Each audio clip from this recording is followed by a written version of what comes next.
questions I get from somebody when I talk about a REIT, a real estate investment trust, and maybe adding that to their RSP or TFSA is they'll probably say something along the lines of, oh yeah, well, my financial planner has already got that covered. I think we have lots of REITs in our mutual fund or with my financial planner or in my RSPs. And it always strikes me because the average consumer doesn't have a lot of clarity as to what's the difference between a private REIT and a public REIT. So I'd like you to touch on that and explain that significant difference and why it's important.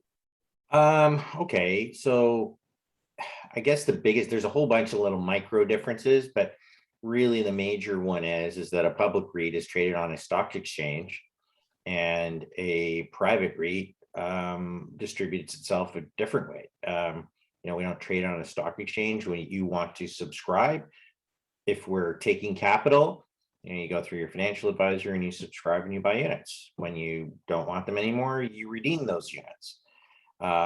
The value of the real estate, if you take two companies that are absolutely identical, not that that could really ever happen, but let's just pretend, and one was public and one was private, the underlying asset values would be presumably the same, but the public share price could be anything, right? And this is what you see is you get this volatility. So I think really why investors come to us as a private alternative, because they can easily go and buy a public company, is they're looking for the exposure over the investment into apartments, right?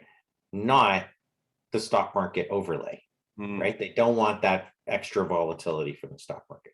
That's why we exist. And I think that's why, investors come to us and why they're attracted to us, because we earn, like I would say, sectoral beating returns, we're top left, but without the volatility. And that's very attractive to a lot of people.